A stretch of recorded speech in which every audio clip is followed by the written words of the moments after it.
Senhor presidente, senador Paulo Rocha, do Pará, senhor senador Paulo Paim, nossos ouvintes da TV e Rádio Senado. Em primeiro lugar, eu quero cumprimentar o senador Paulo Paim por tão importante, emocionante e sincero gesto de solidariedade ao povo americano, que foram vítimas, povo americano não, o povo do mundo, porque Las Vegas é uma cidade cosmopolita. Eu ainda não tive acesso aos mortos e aos feridos para saber quantos são de cada país ali que foram vítimas de tamanha atrocidade. E, meu nobre presidente, deixar claro ao Brasil a nossa preocupação quando alguns defendem o armamento da população indiscriminadamente. Quando alguns defendem, tá certo, a degeneração total do Estatuto do Desarmamento. Esse incidente acontecido nos Estados Unidos foi muito mais fruto da facilidade total de acesso às armas a qualquer um do que qualquer coisa. Porque como é que pode um hóspede, uma pessoa de uma certa já idade, 60, parece que é mais de 60 anos, 64, está com uma metralhadora para poder metralhar tantas pessoas do mundo?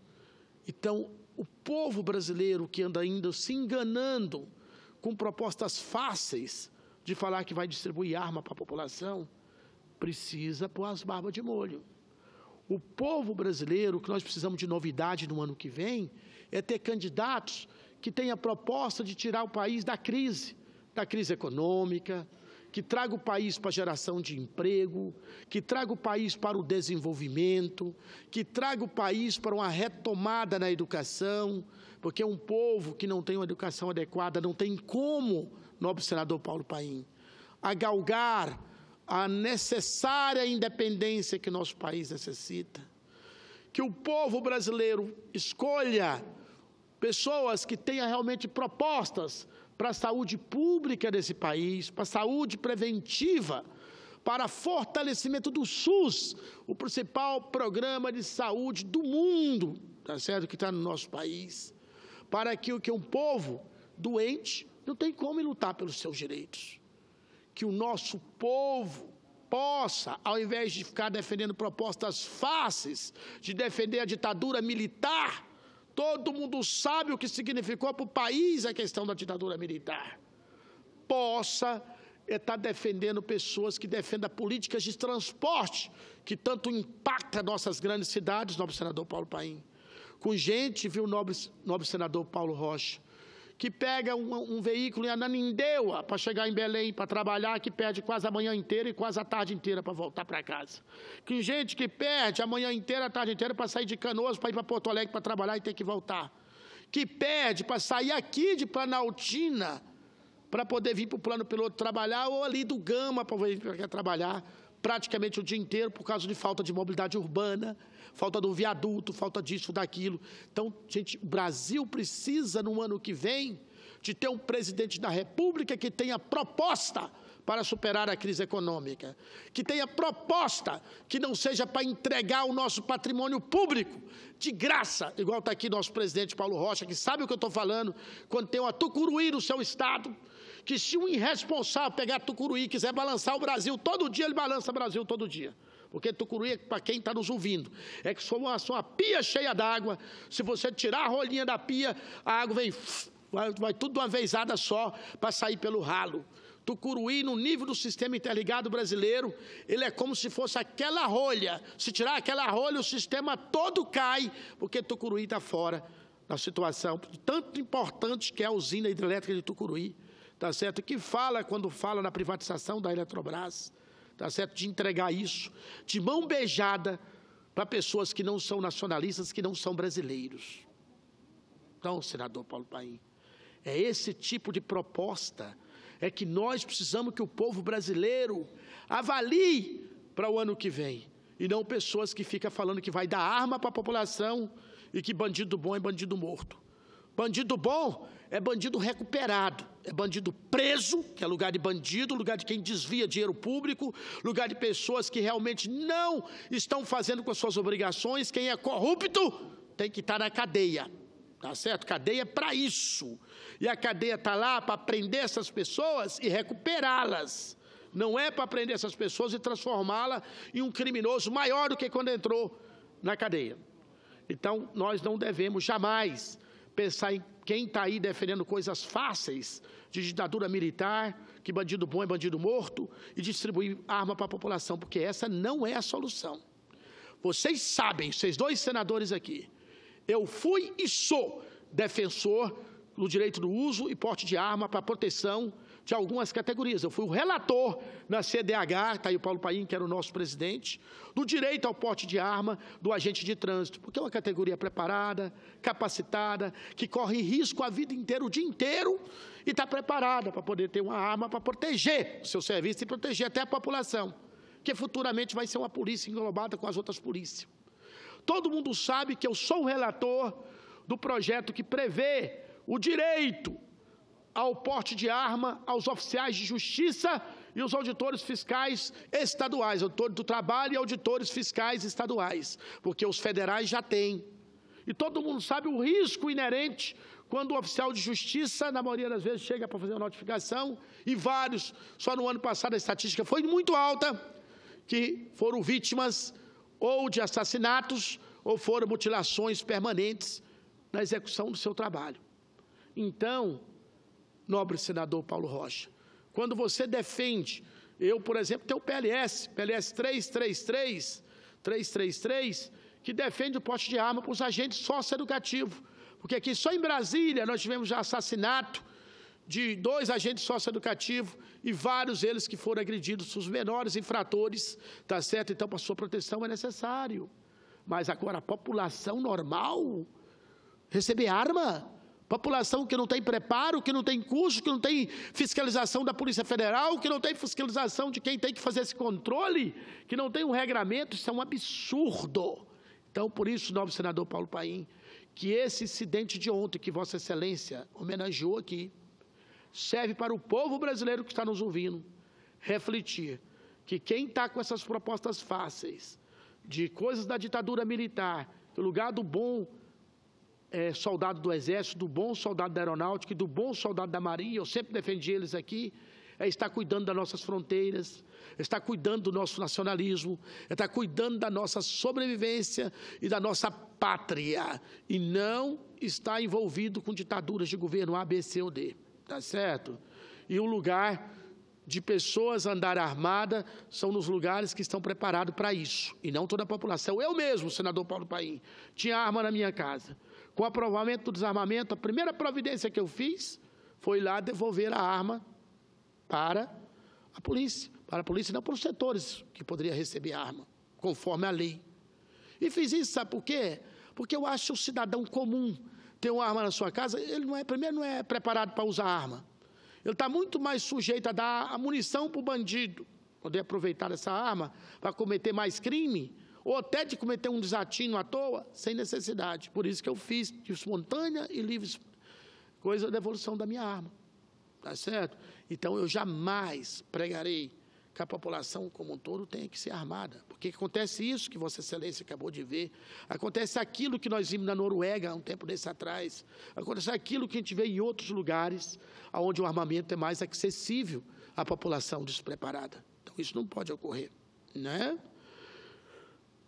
Pois não, senador Paulo. Senador Carlos José, eu faço uma parte elogiando Vossa Excelência.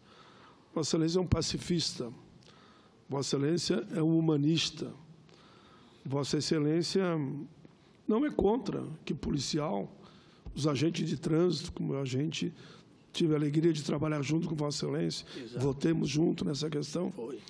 Mas não dá para achar que agora tem que botar arma na mão de qualquer maluco que está por aí.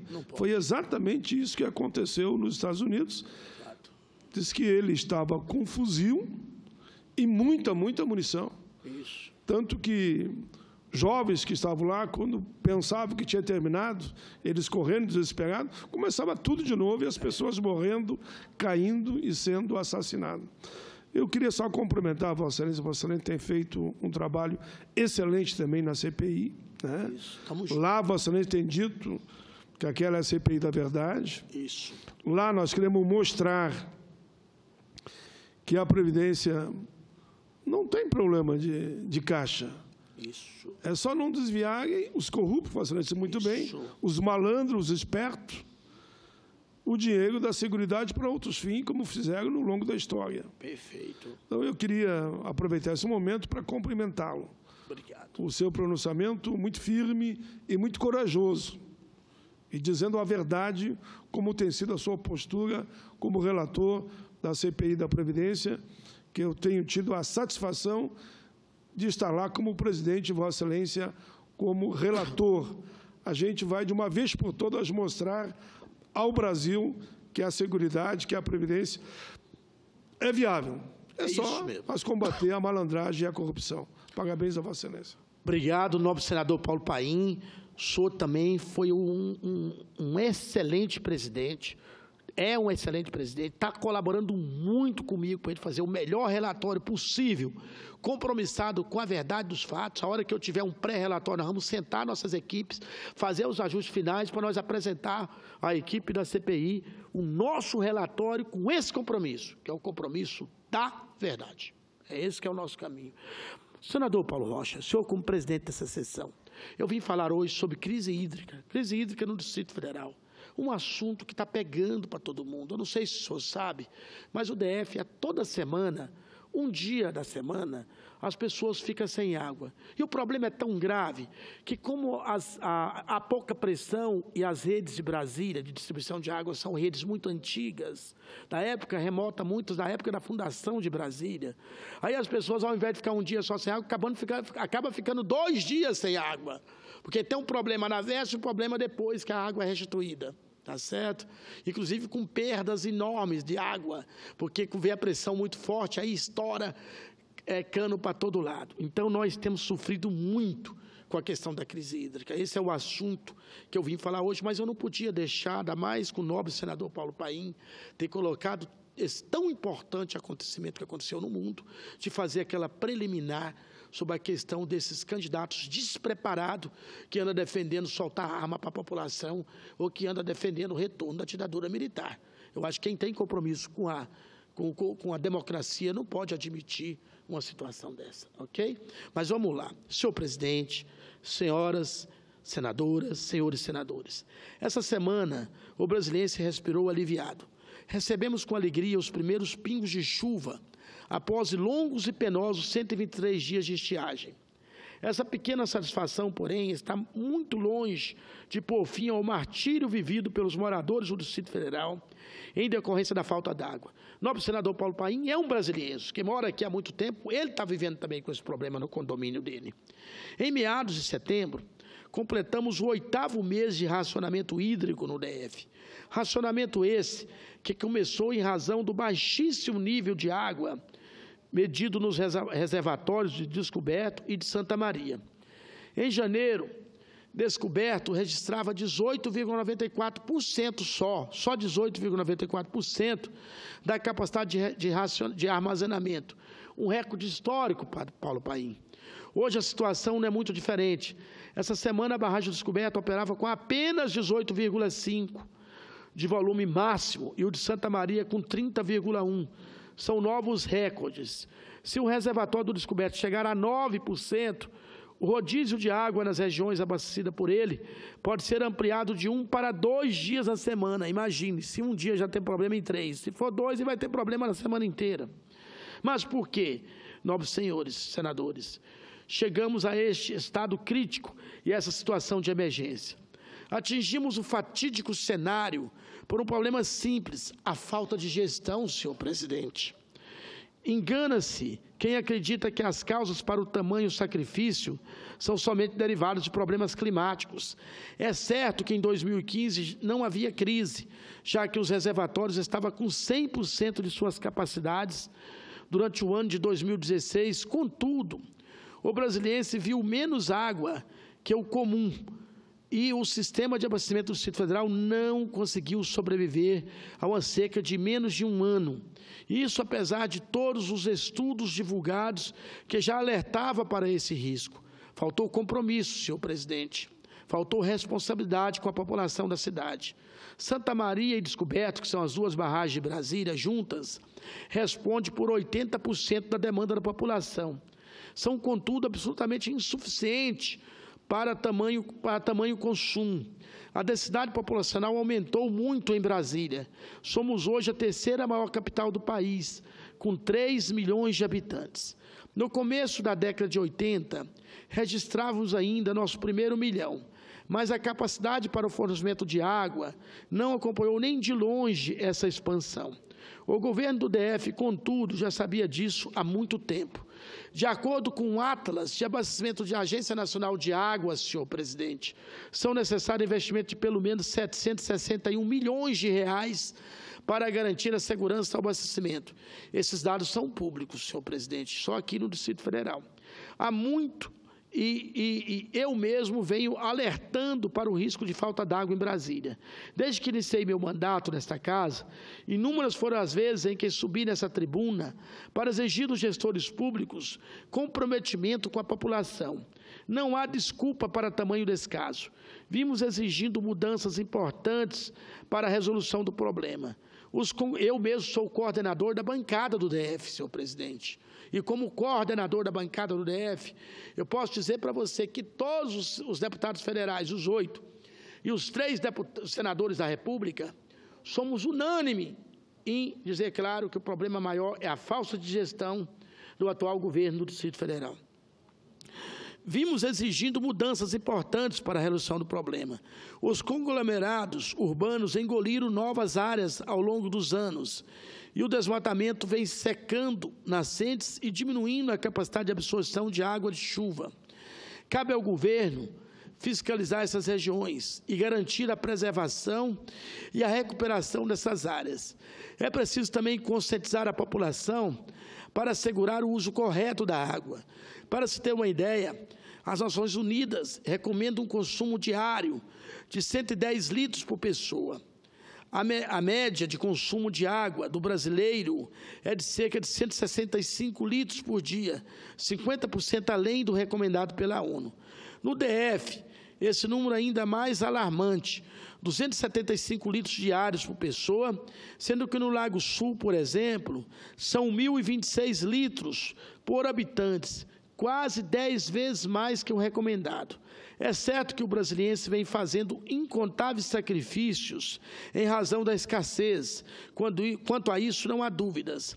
É preciso, porém, avaliar se a grande maioria da população vem sendo prejudicada em razão da irresponsabilidade de alguns poucos perdulários.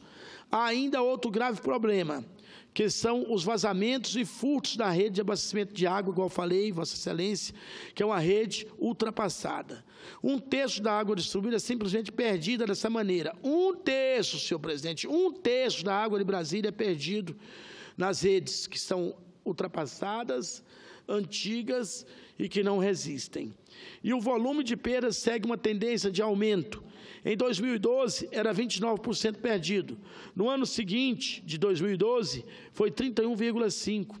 Em 2014, 33,4% de perda. Em 2015, 35,2% de perda, nobre senador Paulo Paim, de toda a água tratada pela Companhia de Saneamento Ambiental do Distrito Federal. Foi dissipada em razão do rompimento de adutoras ou ligações clandestinas, por exemplo. Aí não tem sistema de água que resista. Esse é um desperdício com o qual não podemos arcar, muito menos no dia de hoje. Senhoras e senhores, cuidado. Só um minutinho, senhor presidente, porque eu usei um pouquinho do tempo, então dá mais uns 5 minutinhos, só para mim concluir o discurso. Esse é um desperdício com o qual não podemos arcar, muito menos nos dias de hoje. Senhoras e senhores, cuidado com o meio ambiente, uso moderado da água, repressão do caos da ilegalidade são medidas necessárias e urgentes. No entanto, para assegurar o abastecimento de água aos brasilienses, são indispensáveis obras de infraestrutura que deem conta de nosso aumento populacional. Daí a premência para a resolução das obras de Corumbá 4, senhor presidente, senhor senador Paulo Paim. Apesar da inegável importância dessa, que seria uma solução para a atual crise hídrica do DF, O que vemos, lamentavelmente, é só confusão burocrática, que já dura pelo menos há uma década e que já gerou prejuízo de pelo menos 9 milhões de reais aos cofres públicos. Foram diversas paralisações, recomeços, confusões de toda ordem. Hoje o que temos é um prazo até março de 2019 para que o consórcio conclua a obra de Corumbá 4. Mas o fato é que não há nenhuma garantia de que esses termos serão respeitados. Haja visto os inúmeros atropelos dos últimos anos. Nobres senhoras, senadores e senadoras, esta minha fala é um alerta. Alerta para que os gestores públicos do Distrito Federal tomem providência realmente efetivas para garantir a segurança hídrica aos brasilienses. Não podemos permitir que esse tipo de problema estrutural prejudique as famílias do DF. O nosso comércio, a nossa indústria não resiste a essa crise por muito mais tempo. Não podemos mais estar sujeitos a sacrifícios decorrentes da imprudência do nosso atual governo. A solução para a crise da água em Brasília deve ser definitiva. Mas, senhoras e senhores senadoras e senadores, não pense que este é um problema restrito ao povo do Distrito Federal e de seu entorno. O mal que está se fazendo com o Cerrado irá resultar em falta de água no resto do país, nobre senador Paulo Paim. Essa é a nossa preocupação. E eu sou vice-presidente da Frente Parlamentar Mista em Defesa do Cerrado e não podia deixar de citar isso aqui. Então, a destruição do ecossistema frágil, que é o Cerrado, pode acentuar de sobremaneira essa questão da falta d'água. O Cerrado, por onde corre o Rio Descoberto, é o segundo maior bioma do Brasil. São mais de 2 milhões de quilômetros quadrados espraiados por 12 estados. O Cerrado abastece 3 dos principais aquíferos da América do Sul: o aquífero Guarani, o Bambuí e o Urucuia. A água que chove no Cerrado penetra o solo e fica armazenada na rocha porosa. É distribuída para o Brasil inteiro. Estima-se que, em diferentes proporções, o Cerrado abastece 8 das 12 regiões hidrográficas do Brasil. Como nos ensina o professor da Universidade de Brasília, Dr. José Eloy, a água do subsolo ainda responde por cerca de 90% da vazão dos rios do bioma. Mas essas águas estão diminuindo com o tempo. Córregos que costumavam ser perenes, agora desaparecem em período de seca. Com frequência cada vez maior, a água que deveria penetrar o solo para alimentar os aquíferos e lençóis freáticos escorre pela superfície e se evapora. Quando a chuva vai embora, diminui a vazão dos rios, que alimenta as barragens que abastecem as casas. O fenômeno é consequência de um acelerado processo de desmatamento. Precisamos cuidar das nascentes, ter uma política efetiva de proteção do Cerrado.